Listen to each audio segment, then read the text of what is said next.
안드레이 타르코프스키의 영화는 늘 그렇듯 이해하기 어려운 영화입니다. 그 중에서 가장 난해한 영화는 거울이 아닐까 합니다. 시공간이 일정하지 않고 과연 이 영화가 하고자 한 말이 뭔지 알쏭달쏭합니다. 나리만 스카코브의 타르코프스키의 영화 시간과 공간을 읽었는데도 도통 무슨 얘기를 하는지 이해가 잘 되지도 않습니다. 그럼 유독 이 영화가 난해한 이유를 나열해보자면 첫 번째, 당연히 내러티브 구조가 비선형적인 구조이기 때문이고, 두 번째, 우리 입장에서 생소한 배우가 등장하는데 시공간이 섞인 마당에 1인 2역이기 때문이고, 세 번째, 중간중간 등장하는 다큐멘터리와 아르제니 타르코프스키의 시가 삽입되기 때문이고, 네 번째, 갑작스러운 전개 때문입니다. 난해한 영화를 보면 이해하지 말고 느껴라 라고 말하는데, 과연 영화 거울은 이해할 수 없는 영화일까요? 이해하기 위해서라면 일단 이야기가 어떻게 흘러가는지 알아갈 필요는 있지 않을까요? 이번 영상에서는 안드레이 타르코프스키의 거울을 요약하는 시간을 가져보겠습니다.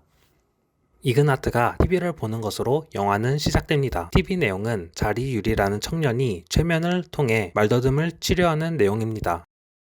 마루샤가 울타리에 앉아 남편을 기다리는 장면으로 시작됩니다. 의사가 와서 마루샤에게 길을 묻습니다. 의사는 마루샤에게 남편이 집에 없다는 사실을 알아차립니다. 마루샤 손가락에 반지가 없다는 이유 때문이었습니다. 의사는 마루샤가 앉은 울타리에 앉았는데 울타리가 무너집니다. 의사는 웃으면서 일어나더니 인간은 왜 하찮은 말이나 하다며 항상 바삐 뛰어다니는 이유가 인간은 나무 같은 식물과 달리 내면에 있는 본성을 믿지 않기 때문이라고 말합니다. 인간은 항상 불신하고 서두른다고 얘기하고 떠납니다. 떠나는 의사를 바라보고 마루샤는 집으로 돌아갑니다. 이때 아르제니 타르코프스키의 시가 보이스 오프로 낭송됩니다. 집안에서 우울한 표정으로 밖을 보던 도중 비가 내리고 옆집 헛간에서 불이 납니다. 마루샤의 자녀와 마루샤는 불이 난 헛간을 구경합니다.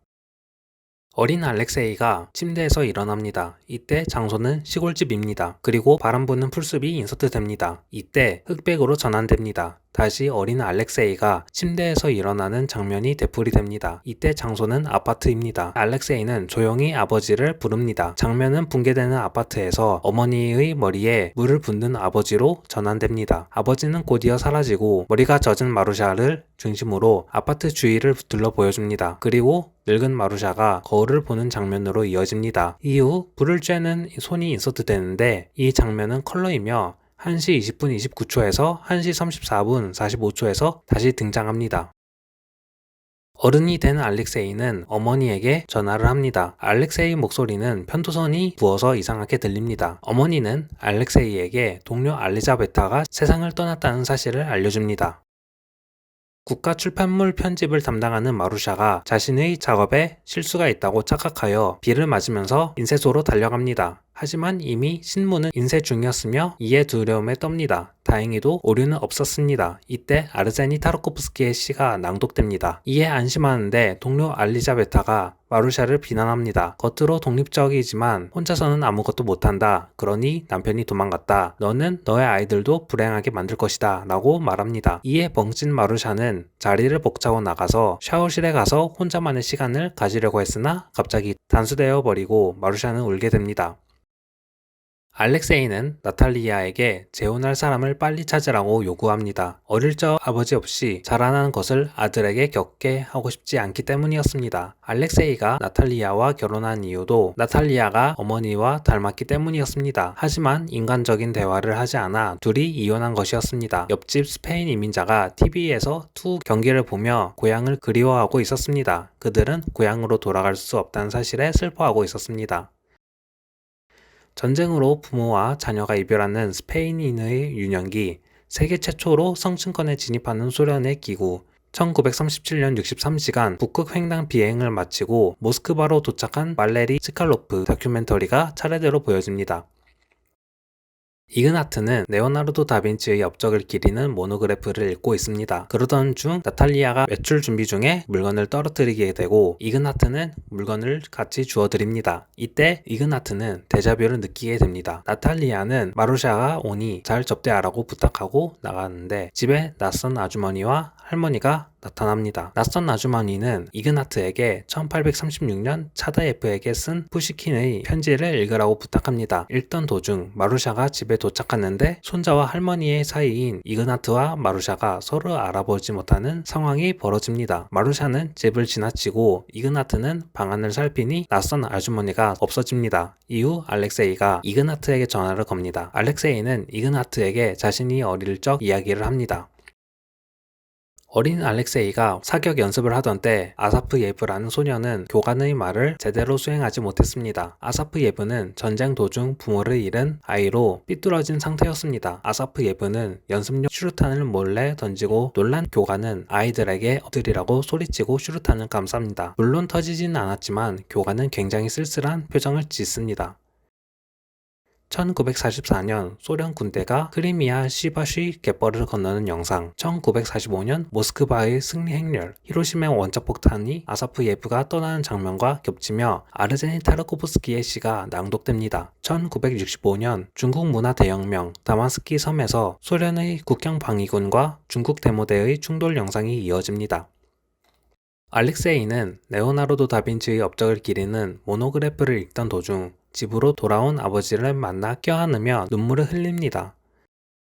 알렉세이는 나탈리아에게 이그나트를 자신이 키우겠다고 합니다. 이그나트는 혼란해하며 집 밖으로 나갑니다. 나탈리아는 마루샤와 함께 있던 사진을 보면서 자신은 마루샤와 같다고 말합니다. 나탈리아는 알렉세이에게 마루샤는 알렉세이에게 바라는 것이 없고 단지 어린 시절처럼 품에 안길 바랄 뿐이라고 말합니다. 알렉세이는 나탈리아가 작가와 결혼할 것이라는 소식을 듣고 비꼽니다. 알렉세이는 이그나트가 제대로 크지 못할 것이라고 험담합니다. 이그나트는 밖에서 작은 나무에 불을 지릅니다.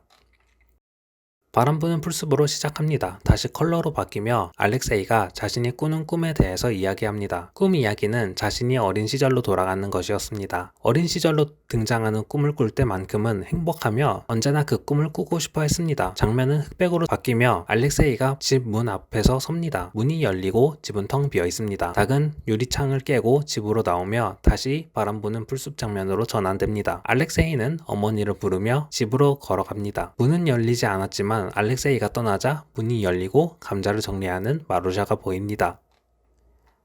마루샤가 귀걸이를 팔기 위해 의사의 아내 집에 갑니다. 마루샤가 의사의 아내와 함께 대화하는 동안 알렉세이는 방 밖에서 기다리고 있었고 거울을 응시합니다. 그 사이에 불난로를 쬐고 있는 여성 장면이 삽입되는데 16분 23초에서 19분 55초에서 등장하는 장면입니다. 이후 의사의 아내는 마루샤에게 닭의 머리를 잘라달라고 부탁합니다. 마루샤는 거절하지만 알렉세이에게 부탁하려고 하자 어쩔 수 없이 닭의 머리를 자릅니다. 장면 하나가 삽입되는데 흑백 장면으로 마루샤는 침대 위에 공중에 떠있고 알렉세이의 아버지가 함께 있는 장면입니다. 다시 전환돼서 마루샤는 의사의 아내의 무례에 화가 나서 밖으로 나갑니다. 집으로 돌아가는 도중에 아르제니 타르코프스키의 시가 낭송됩니다.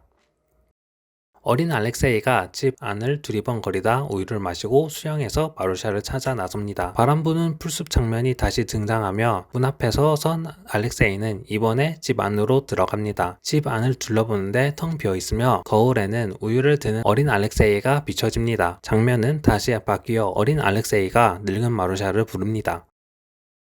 의사와 이그나트에게 찾아온 낯선 아주머니와 할머니가 대화를 나눕니다. 방 옆에는 안드레이 타르코프스키가 침대에 누워 있습니다. 그들은 안드레이 타르코프스키가 아파하는지 이야기를 나눕니다. 그들의 말에 따르면 편도선이 부어있는 것과 상관없으며 스스로 죄가 있다고 느끼고 있음을 이야기합니다.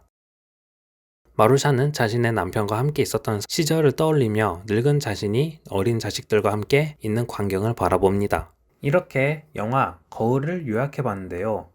그렇게 깔끔하진 않습니다. 그러면 이 영화를 어떻게 정리하면 이해하기 편할까요? 다음 영상에서 자세하게 다뤄보겠습니다.